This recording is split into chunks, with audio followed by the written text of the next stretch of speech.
Eh bien, salut à tous. Oui, je sais, ça doit faire approximativement 1 an et demi que vous attendez cette vidéo, mais depuis 2 ans, je suis beaucoup plus pris professionnellement, donc j'ai moins de temps libre, mais j'avançais quand même de mon côté, et comme j'avais pas forcément grand-chose d'intéressant à dire, donc je faisais pas de vidéo. Donc enfin, vous allez avoir du nouveau sur ce montage et cette préparation de moteur.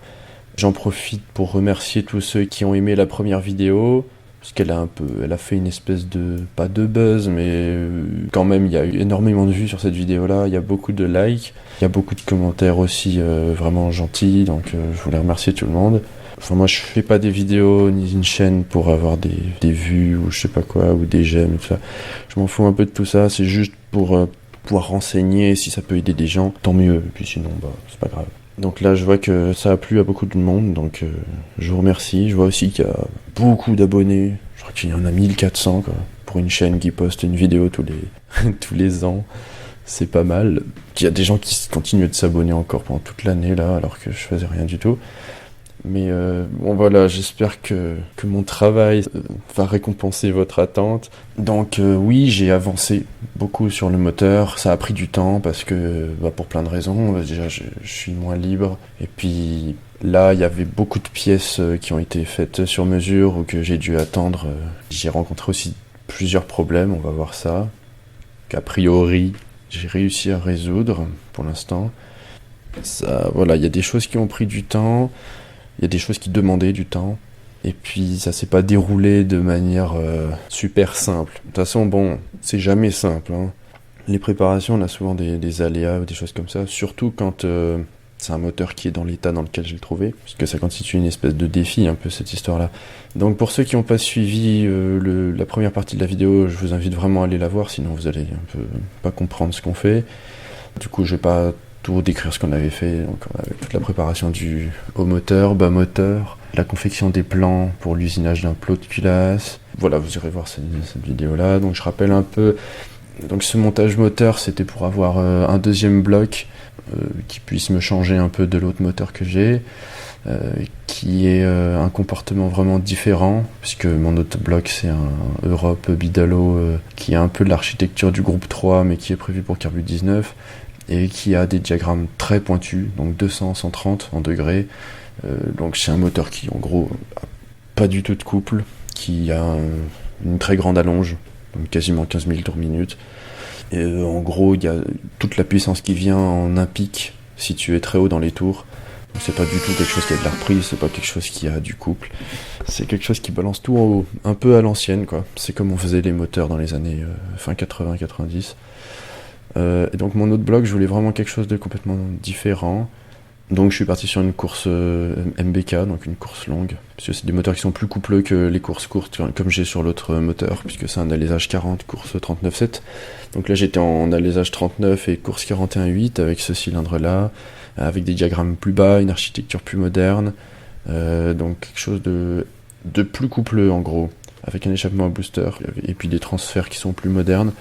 Donc je vous remets quelques photos vite fait de la préparation qu'on avait faite. Donc vous vous rappelez, hein, le cylindre on l'avait trouvé chez un copain dans un état moyen, puisque c'est les premières séries qui avaient été un peu ratées. L'alliage est très poreux, le traitement est pas top, ça a été un peu bâclé, un peu raté. Pas du tout ébavuré ni rien, c'était vraiment un truc complètement brut, quoi. Donc le but du jeu c'était d'essayer de le faire fonctionner, vu qu'il n'était pas forcément fait pour marcher celui-là, puisqu'il a été remisé avec un peu les fins de l'eau qui traînaient dans un coin. On avait aussi préparé les carters, tout ça, donc allez voir la première vidéo. Donc là on arrive là où on était arrivé la dernière fois, donc on avait l'usinage de ces éléments qu'on a ici, donc la bride d'échappement et le plot de culasse. Donc retrouver une bride d'époque, ce serait peut-être possible, mais le problème c'est que les trous étaient pas en face. Quasiment plus simple de le faire directement sur mesure tant que j'y étais. Et le plot de culasse, ça c'était un gros morceau.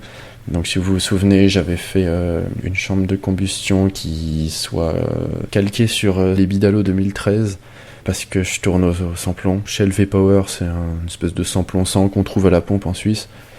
Donc moi je roule avec ça, en gros c'est comme si c'était un peu du 98, donc c'est pas comme la Vegas, faut moins comprimer, donc j'ai adapté les volumes de la culasse Bidalo qui est prévue pour 40 mm à un diamètre 39, donc j'ai repris un peu toutes les valeurs pour ça, pour qu'on ait ce qu'il faut au niveau de la bande de squish, des pans, tout ça. Allez voir la première vidéo pour ça. Donc voilà ce que mon tourneur a fait. Donc ça c'est la bride d'échappement.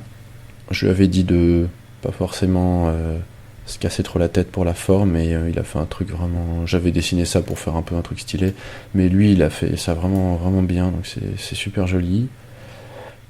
Donc comme je vous avais dit, c'est en 2 parties, parce que le faire tourner d'une seule pièce, tout ça, c'est un peu compliqué, donc il valait mieux qu'il fasse à la découpe le pan vertical, et puis en fait le Venturi il rentre en force dedans, avec une différence de code qui est de l'ordre d'1 centième à peu près, comme ça rentre un peu en force, comme un roulement en fait. Donc voilà, ça fonctionne bien.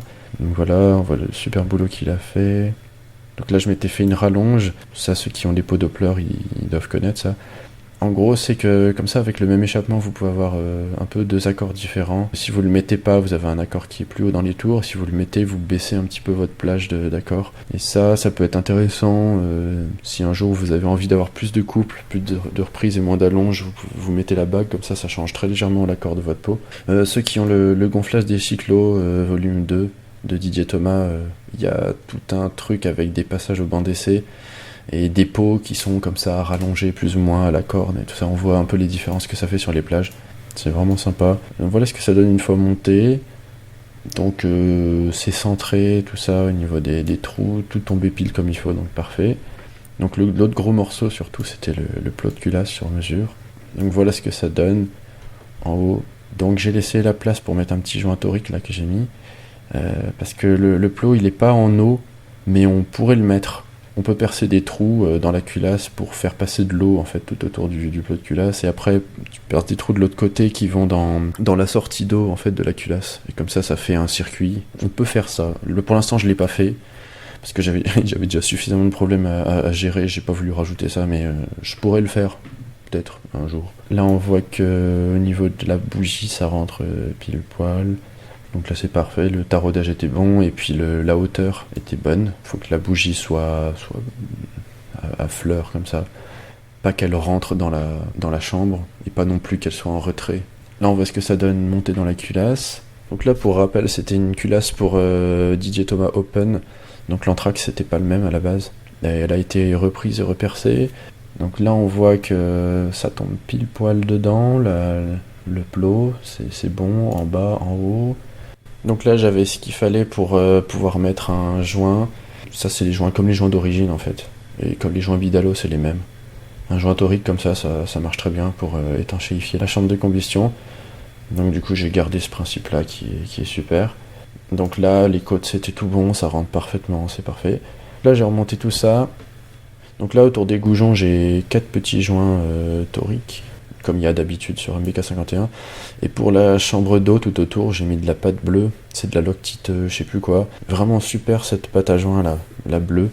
Ça fait une étanchéité qui est parfaite. Ça fait comme une espèce de silicone quand ça sèche, ça fait un peu caoutchouté.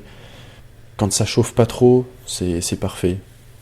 Et pour tout ce qui est étanchéité, d'eau et tout ça, c'est vraiment super. Et cette pâte là, on peut aussi s'en servir pour faire des freins filets, ça marche super bien. Parce que ça fait un frein qui est pas... C'est pas de la colle, comme certains freins filets qui vont vous coller en fait les pièces entre elles. Alors que là, ça reste mou en fait. Ça fait comme un peu le principe des écrous freins, où c'est un truc en caoutchouc. Donc là c'est parfait si vous avez, par exemple, comme ça à tout hasard, l'ajout de variateur qui est côté carter. Quand vous avez les pas de vis standard, elle peut se dévisser à cause de la courroie. Et plutôt que de serrer tout ça comme un sourd, ce qui peut se passer, c'est que après, si on serre vraiment très fort, on peut légèrement comprimer le canon de variateur, et après ça rentre un peu en force sur le vilebrequin, il vaut mieux éviter. Ce qu'on peut faire, c'est que vous mettez de la pâte bleue comme ça. Donc pour les montages standards, c'est l'ajout fixe que vous avez côté carter. Donc vous en mettez de la pâte sur le filetage, comme ça vous montez votre joue, puis l'écrou, et en serrant raisonnablement fort, mais pas trop, et ça normalement ça bouge pas. Donc cette pâte à joint là, elle est vraiment super pour tout usage. Donc là, j'ai mesuré mon volume de chambre et mon squish. Donc j'ai mis un squish à 0,8. J'ai serré un peu les fesses pour voir si mes calculs étaient bons. Et en rapport volumétrique, je suis trouvé 15,8 pour 1, donc c'est parfait. J'ai fait ouf, parce que bon, les plans, pour tout ce qui est les pentes, de la bande de squish, tout ça, les valeurs, ça allait, mais c'était sur l'arrondi de la chambre hémisphérique. Ça, bon, bah, mon tourneur, il a bien compris ce que je voulais, mais c'était un peu délicat cet endroit-là, puisque l'arrondi, tu peux pas le déterminer de manière très très précise, parce que c'est pas exactement un truc de rayon, le centre, des deux côtés, etc. C'est un peu à l'arrache, et si l'arrondi est pas assez prononcé, on se retrouve avec un squish normal, mais un rapport volumétrique qui serait trop comprimé, et à l'inverse, si la chambre était trop creusée, on se retrouverait avec un squish normal, mais un rapport trop bas. Alors que là, du coup, bah, c'est pile ce que je voulais, donc c'est parfait. Vraiment parfait. Alors là, du coup, ça fait partie des pièces qui me manquaient pour pouvoir avancer. Donc ça, je l'ai attendu un petit moment aussi, c'était en refabrication, chez Mir35. Je voulais monter l'allumage PVL, en fait, sur ce moteur-là. Et bah, le PVL, il est prévu pour SWAT 20, parce que je l'ai sur mon autre moteur, normalement. Donc du coup, il me fallait cette petite bague d'adaptation qui puisse passer de la SWAT 16 à SWAT 20, pour pouvoir mettre le rotor. Et pour le stator, il fallait une platine qui puisse correspondre au carter type MBK, parce que c'est pas les mêmes que les G2B. L'anthrax est très légèrement différente, et puis surtout, c'est le trou au centre, il n'a pas le même diamètre du tout. Donc voilà, j'avais attendu cette pièce-là, donc merci Mir35. Comme ça, j'ai pu mettre mon allumage PVL là-dessus. Donc ça, c'est bien. Alors au niveau des pattes de fixation moteur et tout ça, je me suis arrangé pour avoir tous les trous qui soient exactement identiques à mon autre bloc, comme ça j'ai juste à mettre, et puis tout tombe en face, l'inclinaison du carbu, l'inclinaison du moteur, tous ces trucs là, la pédale de lanceur, tout ça c'est exactement au même endroit, comme ça j'ai pas, comme c'est un montage qui est déjà pas conventionnel, j'ai pas m'amusé à improviser, donc j'ai fait exactement le même truc, donc normalement ça devrait tomber pile poil comme il faut. Là on voit le montage à blanc avec le moteur, juste pour voir si tout passe à peu près avec la variation. Donc le ressort moteur aussi qui est au même endroit. Donc là c'est tout bon. Et ensuite je vous montre ça parce que là ça fait partie des problèmes que j'ai eu. Je voulais pas mettre ce variateur là à la base, mais pour faire les essais au début, bah, j'étais obligé de faire avec ce que j'avais. Donc j'ai pris mon Vario Malossi et j'ai juste pris un canon pour le mettre en montage inversé sur SWAT 16. Alors je sais pas si ils les font vraiment tous comme ça ou si moi j'ai eu un défaut, mais le canon, en gros, il touchait le carter en fait quand il était serré au max. Donc bon, déjà voilà. Donc du coup j'ai dû resurfacer pour que ça puisse ne pas toucher le carter, c'est quand même mieux pour que ça fonctionne. La flasque elle est rabotée comme ça, c'est normal en fait, ça c'est les montages inversés, ils sont comme ça, c'est pour justement éviter que ça aille toucher le carter. Mais là le problème il venait pas de là, il venait du canon, je sais pas pourquoi. Autre chose aussi, c'est que l'écrou qu'il y a là, c'est pas celui de Malossi. Parce que Malossi, il est trop épais. Et en fait, si on le mettait, l'écrou, il sortait du filetage. Et donc, du coup, bah, il touchait encore plus le carter. Je sais pas qui a conçu ça, mais... Donc, du coup, j'ai pris... J'avais de la chance d'avoir un Vario ER2 qui traînait. Donc, j'ai pris l'écrou du ER2, en fait. C'est le même filetage que le Malossi. Donc, là, ça pouvait se monter comme ça, au moins pour faire des premiers démarrages, ça pouvait marcher quoi. Donc là on voit, ouais, c'est vraiment très près du carter. Mais bon, au moins là ça touchait plus. Pour la pipe, j'allais pas garder celle-là, mais là c'était juste pour faire les essais aussi. C'est la pipe du ID Carter G2B que j'ai repercée. Les entraques sont suffisamment différents pour que ça se chevauche pas. Donc du coup j'ai utilisé ma pipe G2B pour juste le démarrer au début, pour voir si, vu l'état du cylindre, ça pouvait fonctionner, quoi. Puisque, vu l'alliage qu'il a, le traitement qu'il a, tout ça, ça se trouve, ça aurait pu, je sais pas, faire 3 tours et serrer. Ça aurait été possible. Donc là, on arrive au premier démarrage, donc justement, donc là, il y avait déjà un problème. Donc écoutez bien, peut-être vous allez entendre.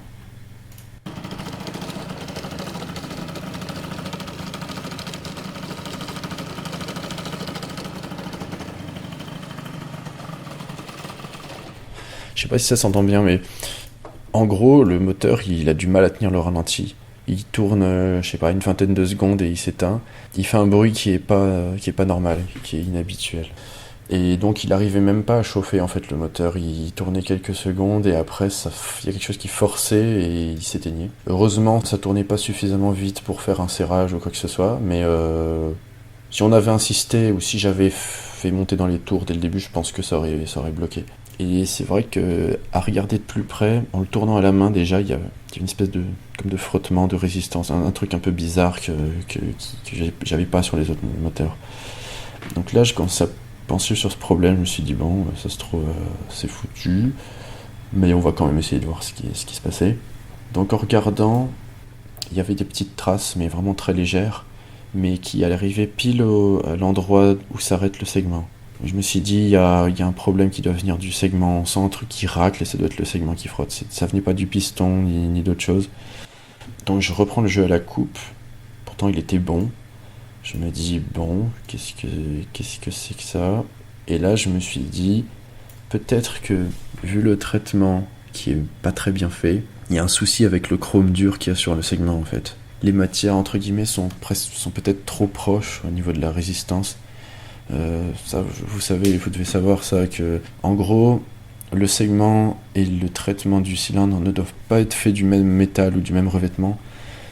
Par exemple, si vous mettez un segment chromé dur dans un cylindre chromé dur, vous allez serrer en quelques tours de roue. Il faut toujours qu'il y ait une matière qui frotte sur une matière plus tendre.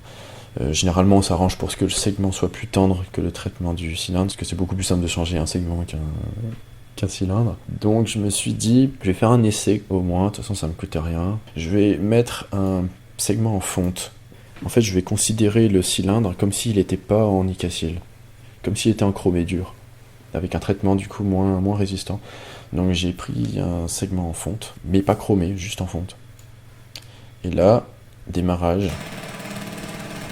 Et là, miracle, ça tourne rond, et ça tient le ralenti, et ça peut chauffer, et ça peut rester 5 minutes au ralenti sans problème. Donc vraiment, le jour et la nuit. Donc je me suis dit qu'il y avait sûrement dû avoir un problème avec ça. Je sais pas exactement lequel, mais en tout cas, ouf. Heureusement pour moi, du coup, ça fonctionne à peu près normalement. Là, le moteur avait un comportement normal, donc c'était cool. Parenthèse, faites pas attention au pot, hein. C'est une merde qui est bricolée sur la base d'un Doppler du commerce, qui doit avoir 20-25 ans, je sais plus, enfin un truc complètement pété. Et donc il a été coupé, ressoudé à l'arrache, juste pour pouvoir un peu... pour faire un gabarit en fait, pour le pot que je ferai faire plus tard. Et puis pour pouvoir faire les premiers démarrages aussi, pour voir un peu, avant d'investir dans la suite, voir un peu si ça peut fonctionner ou pas, quoi. Alors du coup, après avoir fait plusieurs démarrages et chauffe, j'essaye de faire un peu monter dans les tours.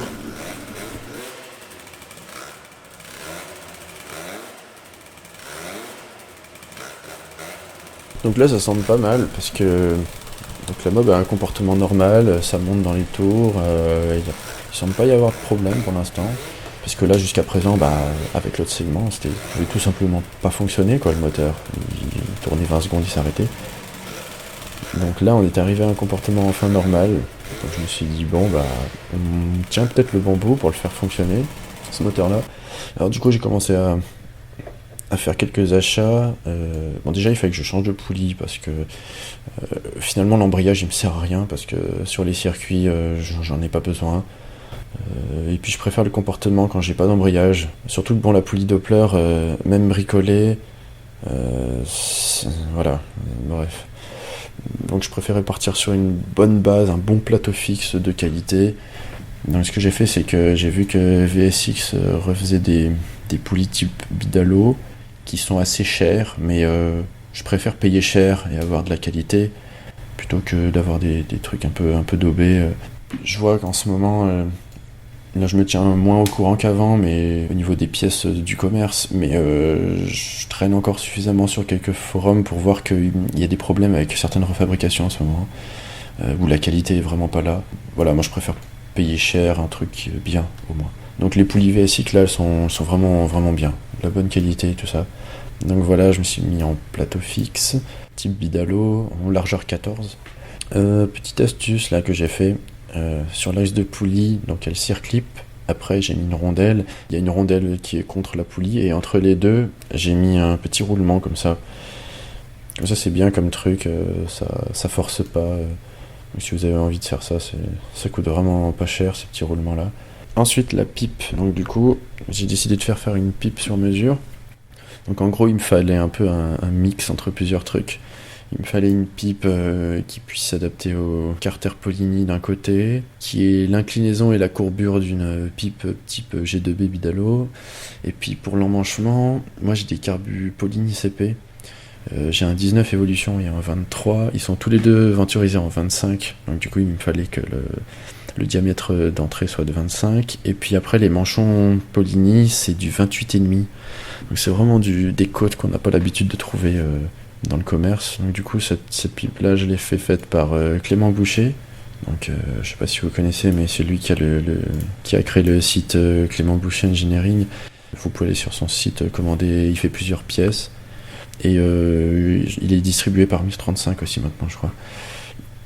Donc c'est vraiment du super boulot qu'il fait. Donc voilà la pipe qu'il a faite. C'est fait dans un espèce d'alliage de résine alu qui est imprimé 3D. Donc c'est ni du plastique ni de l'alu, c'est un peu entre les deux, et puis la qualité elle est vraiment super. Là voilà, une fois monté, du coup j'avais l'inclinaison que je voulais, le carbu il est bien comme il faut, il tape pas dans le cadre, il est bien droit, et tout ça s'emboîte bien comme il faut. Là on voit l'autre côté, donc l'emmanchement du manchon il est parfait, donc tout est super. Donc voilà pour cette pipe là.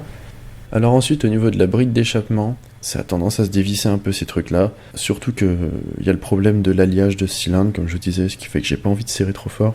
Et en plus comme il a un peu des petits cratères partout, il y en a aussi dans les taraudages, donc faut vraiment éviter de fragiliser ces endroits. Donc du coup j'ai appliqué le système du fil à freiner, ça fait que les vis ne peuvent pas bouger, ni dans un sens ni dans l'autre, puisque chaque vis en fait ne peut pas bouger sans être bloqué par les autres, et du coup c'est un système qui ne bouge pas, c'est impossible que ça bouge. Ça c'est un truc qu'on a dans les avions, et ça marche super bien. Là, je vous mets quelques exemples d'utilisation de fil à freiner qu'on a. Donc chaque tête de boulon là est percée, donc, vous prenez un fil de fer, à chaque fois il passe un côté au travers de la vis, l'autre côté autour. Après ça torsade, ça va dans l'autre, ça refait la même chose, ça va de l'autre côté, etc. Puis à la fin on fait une terminaison, et comme ça bouge pas. Là ici je vous montre ça, c'est le variateur que j'avais sur l'autre moteur. Donc c'est une réplique de variateur Bidalo. Donc celui-là c'est pas VSX qui l'a fait, c'est un ami qui l'a fait. Donc merci Mathias. Et du coup je voulais me resservir de ce variateur parce que je l'aime beaucoup. Donc il fallait que je trouve un canon pour SWAT 16, mais montage inversé. Et ça par contre VSX ils en refont pas. Il fallait que je le trouve ailleurs. Donc voilà le Vario. Par contre il avait pas des fixations de maslot. Donc ça je les ai prises chez VSX. Et ça heureusement qu'il y en a qui refont des pièces pour ces trucs là, parce que sinon... Bon après les maslots mal aussi, elles rentraient aussi. Mais c'est pas exactement la même inclinaison tout ça. Ça fonctionne mais on va dire que je préfère avoir celles qui sont faites pour ça. Donc là j'avais tous les éléments du variateur sauf le canon. Et j'ai réussi à le faire en fait par Red Tech Racing, je sais pas si vous connaissez. Donc ils font plusieurs pièces à la demande ou en petite série.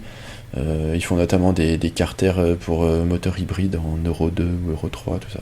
Mais c'est vraiment du super boulot. En plus, si jamais ça va pas, vous pouvez le renvoyer et ils font les corrections, donc ça c'est super. Au début, il y a eu un petit souci sur l'usinage et ils ont repris, et puis maintenant ça tient bien. Donc du coup, c'est bon, je me retrouve avec un canon pour ce variateur, donc c'est parfait. Donc le voilà maintenant monté sur le moteur. Je préfère les plages 100 finalement à l'usage, parce que ça, tout à fait logiquement, si vous voulez que votre courroie monte tout en haut avec un variateur 100 ou un 115, l'inclinaison des pentes, elle sera pas la même. Et pour une largeur de courroie égale, les pentes du 115 elles seront plus abruptes.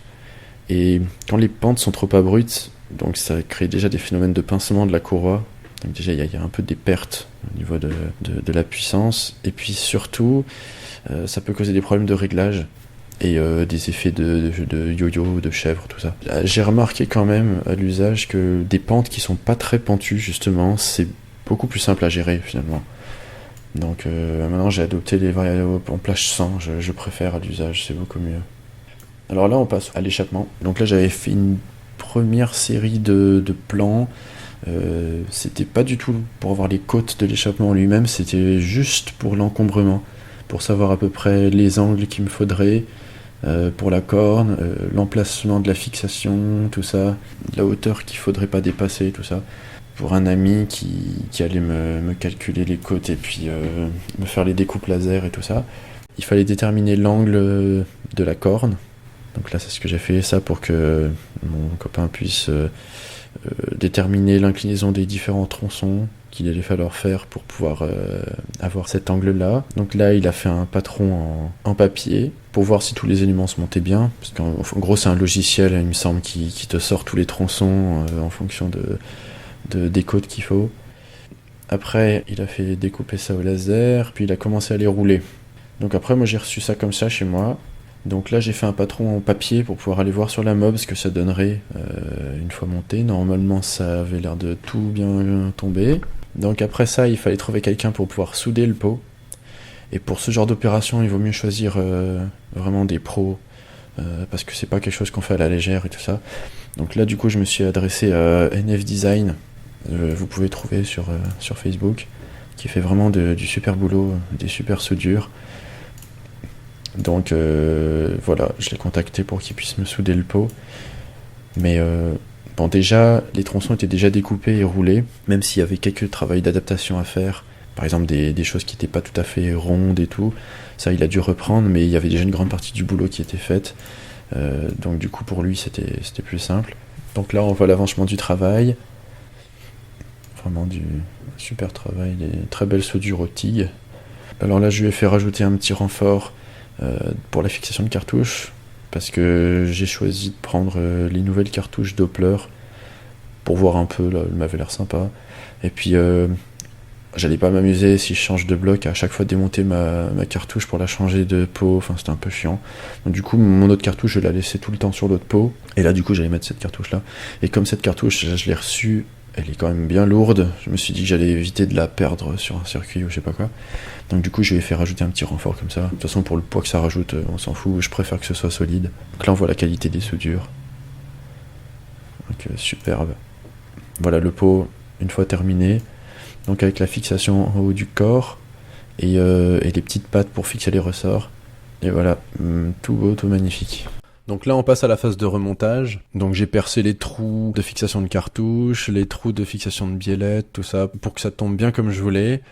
D'après les conseils d'un copain qui a travaillé chez Derby et qui sait faire aussi, lui, des super pots sur mesure, c'est lui qui avait fait le pot de mon autre moteur, il me conseillait de huiler les pots d'échappement pour la rouille. Pas forcément de les vernir, comme ça la résonance était meilleure. Donc voilà l'astuce si vous voulez faire ça. Là, j'avoue que pour ce pot-là, vu que mon garage est vraiment très humide, mon garage, tu laisses un bout de métal nu pendant 3 jours, il y a de la rouille partout. Donc là, ce pot, je l'ai verni quand même. J'ai pas mis une couche délirante, mais j'ai préféré quand même le vernir. Donc voilà ce que j'ai fait dessus. Après, pour le montage, j'ai combiné 2 systèmes en fait. Sur mon autre moteur, j'ai le pot qui est directement accroché à la patte de fixation moteur, comme on a sur les Mistral en fait. Mais là, comme la courbure de la corne est vraiment faible, et que du coup le pot est long, comme il est très long et qu'il dépasse loin derrière, je voulais éviter un effet bras de levier qui soit trop grand. Donc par exemple que ça tremblote un peu de droite à gauche. En plus, comme la cartouche est très lourde, et puis peut-être éviter aussi que le moteur se mette un peu en travers pendant la variation. Donc du coup, ce que j'ai fait, c'est que j'ai combiné les 2 systèmes en fait qu'on peut avoir avec un parallélo. Donc le pot est directement relié au support moteur droit, mais il y a aussi une biellette qui le rejoint au cadre. Donc en gros, c'est comme si on combinait les systèmes des Mistral et des RS. Il y a les deux. Bon, par contre, avec un parallélogramme et un pot en montage fixe, il faut bien faire attention que la biellette, elle soit de même anthrax que les biellettes de parallélogramme, et puis qu'elle ait exactement la même inclinaison, parce que sinon, bah, ça va forcer de partout. Mon tourneur m'avait fait une biellette en trop, en fait, quand je lui avais fait faire les biellettes de parallélo, donc j'en avais 5. Donc du coup, je me suis servi de celle-là pour faire une biellette de pot. Comme ça, j'ai un point de fixation supplémentaire à cet endroit. Du coup, ça rigidifie bien le tout. Le pot est bien tenu, ça se balade pas à droite à gauche ou quoi. Et puis quand il y a la variation, du coup, c'est comme un rail, quoi. C'est vraiment droit. Puisqu'en fait, à droite, du coup, c'est comme si on avait un double parallélogramme déformable. Parce que t'as 3 biellettes, en fait, de ce côté, du coup. C'est un peu une espèce de truc exotique, ce système-là. que j'ai fait là. Mais ça fonctionne bien. C'est un peu pour la beauté du geste. Là, on voit quelques détails, donc la cartouche. Elle est sympa cette cartouche. Là j'ai mis du fil à freiner aussi pour assurer tout ça. D'ailleurs il me semble que au contrôle technique du circuit, t'es censé avoir des trucs comme ça pour éviter que t'aies des morceaux qui partent. Donc voilà, j'ai mis ça. Là on voit les détails sur la fixation. Donc cette 5e biellette, elle s'ancre au même endroit que le lanceur. Mais du coup les deux ils partent pas dans le même sens. La biellette elle part vers l'arrière et puis le lanceur il monte. Donc, voilà, on voit ce que ça donne. C'est bien rigidifié, c'est cool. Là, pour la fixation du pot, il vaut mieux qu'au niveau de l'emmanchement du pot, ce soit bien étanche. Donc là, je mets un petit peu de pâte rouge. C'est de la pâte à joint. Il me semble que c'est de la CAF 1 que j'ai là. Tout est bien étanche à ce niveau-là. Là, on voit les détails sur le pot, qui est bien joli, en plus qui a été verni un peu, du coup.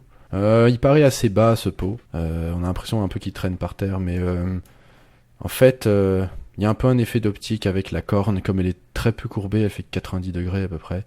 Ça donne un peu l'impression que le pot est super long et très petit. Il a un peu cette caractéristique-là, mais imaginez avec une corne à 180 degrés, il aurait pas du tout la même tête. Ça ressemblerait plus au pot MBK qu'on a l'habitude de voir en fait. Mais même dans la conception, je sais que qui l'a dessiné aime bien sortir un peu des sentiers battus. Et puis ce qu'il fait généralement, ça marche très bien, donc je lui fais confiance. Et puis les essais ont montré que ça marchait très bien. Ça paraît un peu bas, mais voilà, regardez quand même la place. Donc ça, je risque pas de toucher sur le circuit. Pendant les essais, je suis allé dans des coins perdus là, et pour y aller, je suis passé par des trottoirs et tout. Je peux monter un trottoir sans problème avec ce truc, ça touche pas. Donc voilà, si je peux monter un trottoir, il y a aucune raison que sur une piste, je me retrouve avec un obstacle que je vais toucher. J'ai fait au mieux pour que ce soit bien plaqué sous la mob. Là c'est pareil, comme il est assez bas, on a un peu l'impression qu'il part complètement sur le côté le pot, mais en fait, ouais, voilà, là je monte ça, c'est parce que, ouais, j'ai mis comme je vous disais, sur les circuits, il y a des petites sécurités à mettre. J'ai doublé le ressort avec une sécurité là, comme ça si t'as des ressorts qui cassent, bon, moi perso j'ai jamais vu de ressort cassé, mais eux ils veulent quand même que tu mettes des trucs comme ça. Donc là, même si ça casse, le pot il peut pas tomber, ça reste accroché.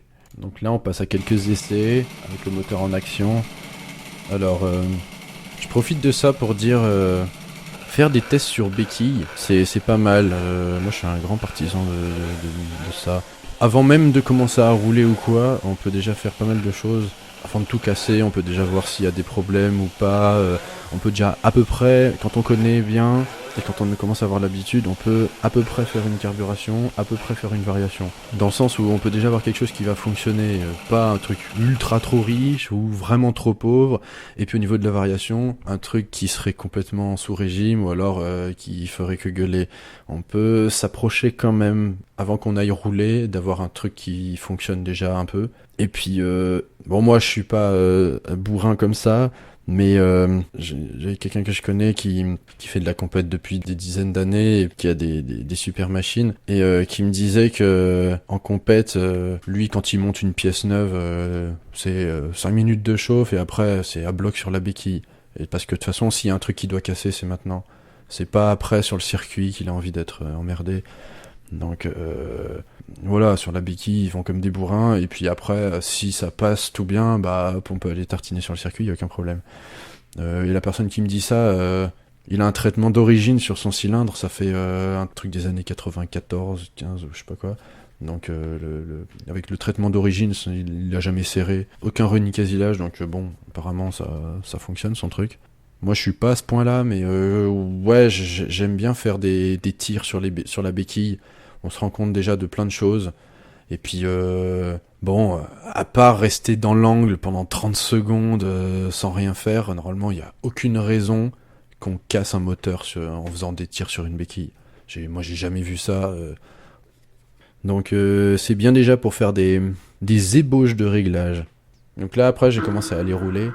J'avoue que c'est de commencer à faire les essais, là, et de rouler... Ça devenait vraiment plus concret dans le sens où là ça commence à faire une machine qui fonctionne quoi, avec laquelle on peut rouler dessus. Bon, moi je suis pas un bon pilote du tout, et puis je préfère finalement mettre au point les moteurs que rouler avec. Mais bon, j'aime quand même bien rouler Surtout, j'aime bien les coups de pied au cul, les trucs comme ça, j'aime bien. En virage, je suis assez catastrophique, mais j'aime bien les comportements des moteurs. Et j'aime bien passer du temps dessus, à régler, préparer tout ça.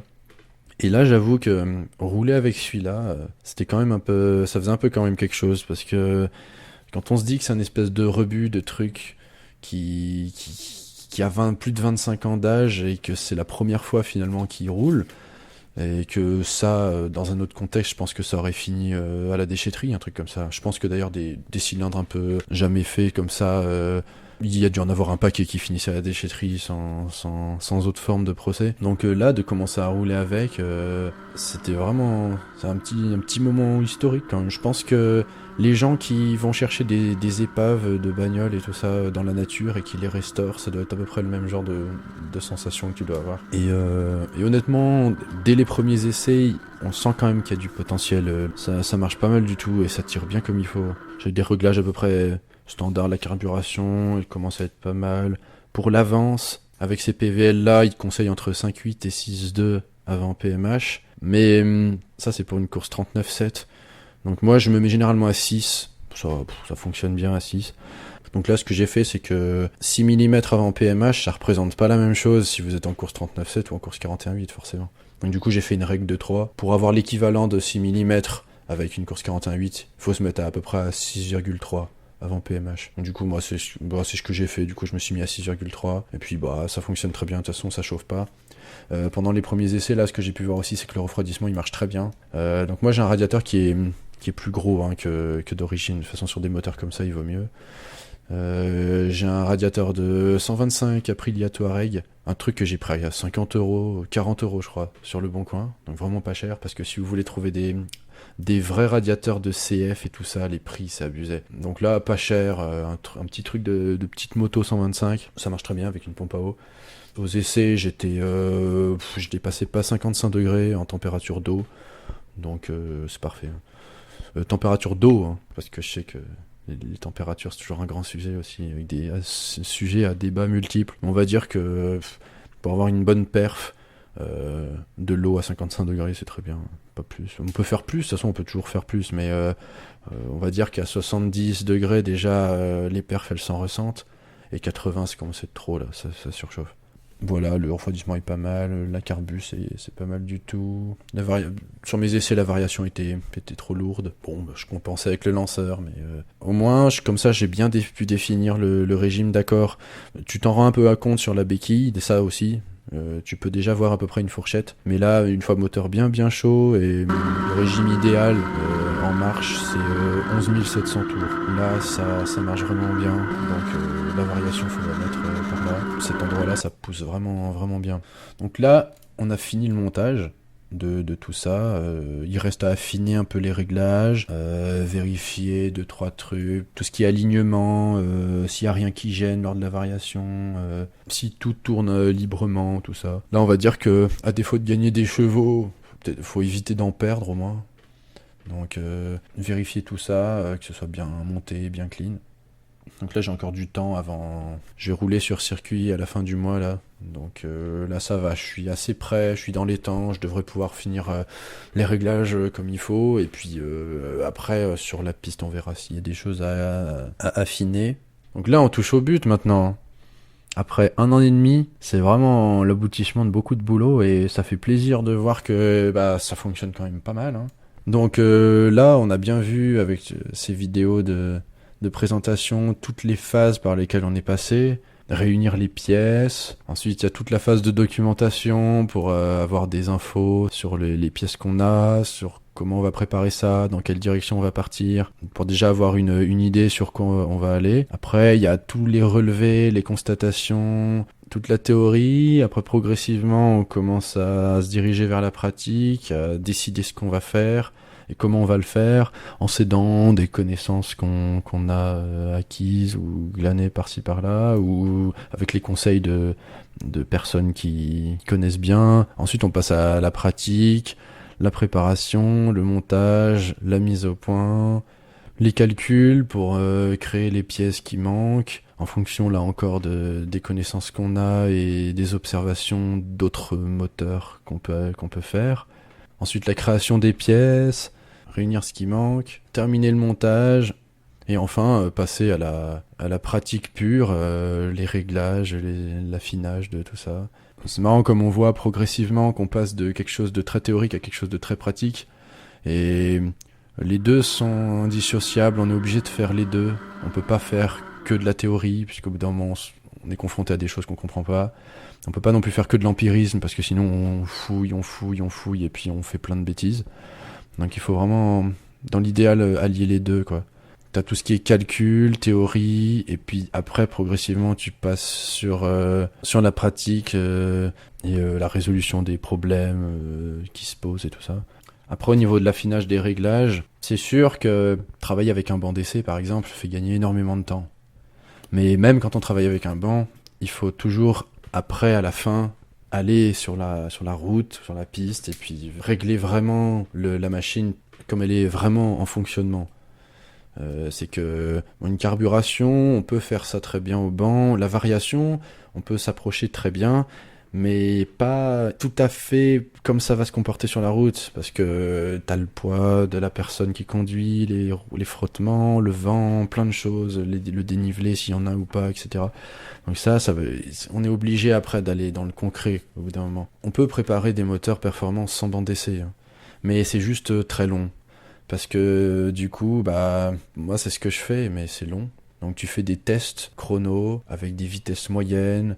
Tu te sers, si tu te filmes, tu regardes le timer de la vidéo pour voir combien de temps tu mets pour parcourir telle distance. Donc tu te fais des repères au bord de la route, tu vas à peu près toujours aux mêmes endroits, tu regardes que là il y a un poteau, là il y a un arbre, là il y a machin, tu calcules la distance que tu mets, tu fais des tests de reprise entre ces deux repères par exemple.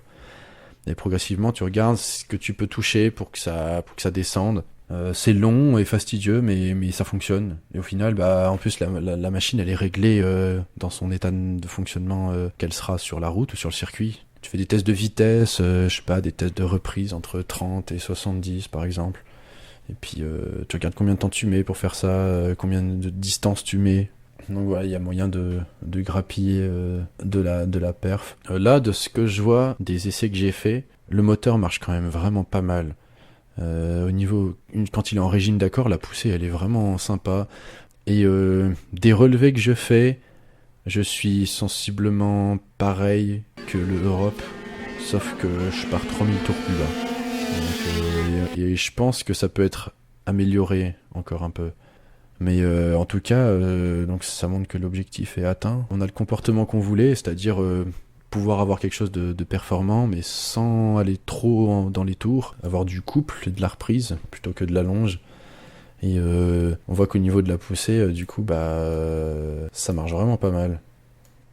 J'aimerais remercier les distributeurs qui nous fournissent encore de la pièce de qualité, performante. Les indépendants aussi, qui font du très bon travail et qui, malgré le coût que ça représente, ça reste quand même abordable, les pièces qu'ils font. Tous les professionnels qui peuvent aider quand on a des projets et qui sont prêts à faire du boulot juste pour une unité ou un truc, d'avoir des plans complètement inédits et de faire une pièce complètement sur mesure. Également tous mes amis qui sont dans le milieu de la mob, de la compète ou qui l'ont été, qui me donnent toujours de très bons conseils et avec qui on échange des pièces, du savoir. C'est toujours très sympa d'avoir des gens sur qui on peut compter et qui te donnent des bonnes infos de bon cœur. Donc voilà, hein. Là maintenant ça va être de l'affinage, de réglage, mais on va dire qu'on a fait, la préparation est terminée, on a fait tout ce qu'il fallait pour que le moteur fonctionne, qu'il soit performant, qu'il atteigne les objectifs qu'on s'était fixés. Donc là on va dire que le dernier point qui est une inconnue et qui le restera, c'est la fiabilité du cylindre. Pour l'instant ça se passe bien, mais on verra. Mais je pense qu'on a quand même passé le point le plus critique. Donc les premiers tours de roue, tout ça, là, c'est là où ça peut mal se passer. Là maintenant, ça démarre au quart de tour, ça chauffe comme il faut. Une fois que c'est bien chaud, ça surchauffe pas. C'est performant. Moi ça fonctionne. Pour l'instant ça fonctionne. Donc croisons les doigts pour que ça reste comme ça. Et puis voilà, j'espère que cette vidéo vous a plu. Je pense que c'était intéressant d'avoir cette préparation qui était un peu hors du commun. Parce que là, c'est sûr qu'on était très loin d'un truc plug and play, quoi. Un truc que t'achètes, tu montes, tu suis la notice, et puis hop, tout va bien.